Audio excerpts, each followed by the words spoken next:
Kentucky Governor Andy Beshear recently responded to Republicans baiting him on the issue of transgender surgeries for prison inmates.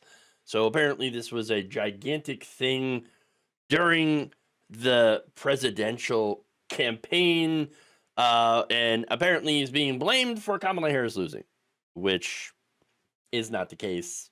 It's not true, but I'll get into that.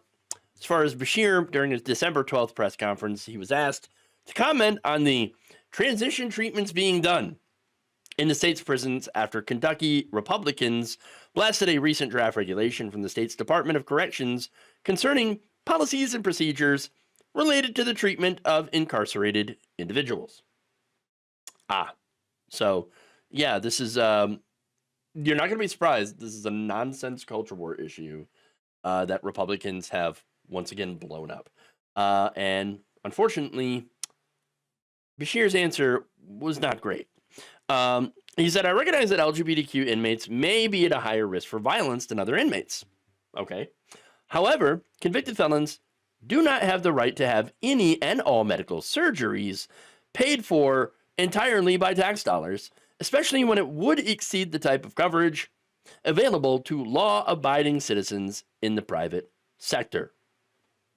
So, okay, this is an issue that Republicans spent $200 million on during the election. Okay, it's also an issue that will not make the price of eggs or gas go down.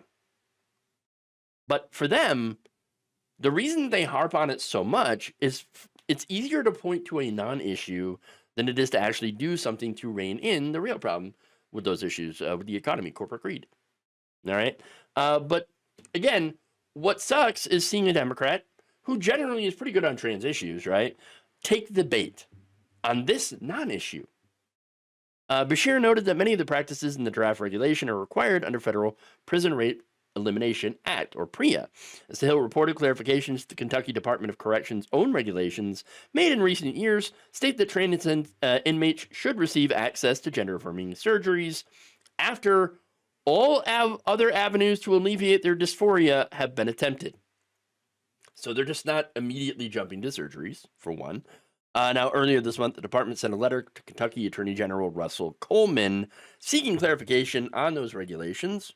After Kentucky Department of Corrections Commissioner Cookie Cruz appeared before the state's Administrative Regulation Review Subcommittee last week to discuss the draft regulation, the Kentucky Republican Party issued a December 11th press release accusing the Beshear administration of trying to, quote, force Kentucky taxpayers to pay for transgender surgeries.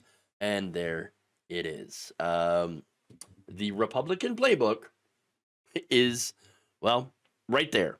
Now, Cruz told the Administrative Regulation Review Subcommittee last Monday that the state has not provided a single taxpayer-funded gender-affirming surgical procedure to an incarcerated person. Not one. Again, this is like the transgender sports thing in high school, right? Where states that have done trans bans have done it even though there is not one single documented case of a transgender person playing sports. Period. Throughout the entire system. Okay? And do you know why they Kentucky didn't have any examples of taxpayer-funded gender-affirming surgical procedures done on an incarcerated person? Because there's literally a handful of openly transgender inmates. How many? Around 5,000. Not just in the state of Kentucky. Understand, there are 5,000 openly transgender inmates in the entire country, the United States of America. 330 million people. There are 5,000 transgender inmates. That's it. This is out of 1.8 million incarcerated individuals in the United States as of 2021. I'm sure maybe the numbers are there, give or take a few, right? Over the last couple of years. But there it is. Like a handful of people. That's it. So, but here's it. Not only are transgender people living in the heads rent-free in the heads of a few psychotic right-wing grifters, okay? But they have been blown up to such a ridiculous proportion of the discourse that now there are people out there saying that, yeah, see the transgender they them ad during the election caused Kamala Harris to lose. No, she actually lost on like the economy, but nonetheless, the amount of the discourse that has been poisoned by these terrible people, right? The right wingers, they think they've made people believe that transgender people number in the tens of millions, that they're currently overrunning our schools, our sports teams, and our prisons, and are clamoring to get these free surgeries. Not true at all. It's just not true. It's not true. And by the way, allowing the, I don't know, crazy opinion, but I think it would be fine. Allowing them, all of them, to get surgeries would be a drop in the bucket for the average taxpayer. We're talking fractions of a cent for each taxpayer for something that, I don't know, might actually help them. I know, weird, right? But understand why they're doing this, why this is effective, because it intersects with a few different issues. And that's why it is essentially a gold mine for the right wing. It combines the criminals, which apparently nobody seems to have any sort of compassion or empathy for, with trans people who have been demonized very, very effectively. Okay? As Beshear says, convicted felons do not have the right to have any and all medical surgeries paid for entirely by tax dollars, especially when it would exceed the type of coverage available to law-abiding citizens in the private sector. So there it is, pitting criminals versus people who are not criminals. Okay. Again, there's already no empathy for people who are in our carceral system, and pitting them against each other economically. Okay. Oh, look at that. They are using your tax money to get these surgeries while you can't afford your own health care. How unfair is that?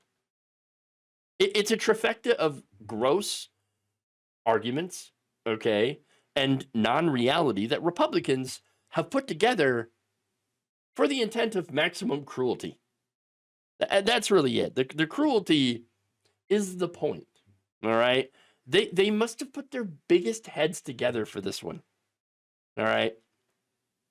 And unfortunately, like I said, you Democrats, the Democratic Party, politicians that just eagerly fall into the trap. Even those who have, in the past, defended the trans community, like Beshear. I've given him credit, and for some of the statements that he has made defending trans kids. But in this case, too far for him. He said that he does not support all of what is in the draft regulation, and that has been pulled for review. He also echoed concerns in the Corrections Department's letter to Coleman, citing conflicting circuit court decisions around the country as to whether state prison systems are required under federal law to provide gender-affirming surgery. He said, I don't believe with that that should be provided. Because again, that would mean that an inmate was receiving better coverage and health care than a law-abiding citizen. Well, look, one way to counter that is to give everyone health care, advocate for that. It's insane that we don't have universal health care in this country because the insurance companies and their lobbyists are so effective. But Beshear has also said that the Department of Corrections was just trying to get this right under federal law, and it appears at least a little unclear to me what's required under federal law. Well, look, to be fair to Beshear, no. No, it is actually pretty clear. The Supreme Court's 1976 decision in Estelle versus Gamble says that denying incarcerated individuals medical needs violates the Eighth Amendment's prohibition on cruel and unusual punishment. Well, wait a minute. So basically what I'm saying is denying gender-affirming care is cruel and unusual punishment? Yeah, actually it is. Gender-affirming care, remember, is crucial people's mental health, all right, in treating specifically gender dysphoria. So yeah, it is actually necessary, and I know that a lot of people are not going to agree with me, and I know a lot of people are not going to understand, but that's the reality. And maybe you would understand it if you actually knew a trans person. I know there's not many around, but if you knew them, or if you were able to empathize with them and understand who they are, okay. But again, apparently none of that really matters to some people because, well, I'm a trans ally, but I'm just not in favor of transgender surgeries for criminals. I mean, that's too far, right? So wait, you have no empathy for them because they may have committed a crime in the past. Oh, okay. Well, I mean, consider this then, if you're of that position. Homelessness has been criminalized across the country, right? A lot of LGBTQ kids, they end up getting put in the street because of who they are, their identity, right? So criminalizing homelessness, and then a lot of LGBTQ kids getting kicked out of the house and not having a place to go. Well, what happens to them? Well, they become homeless.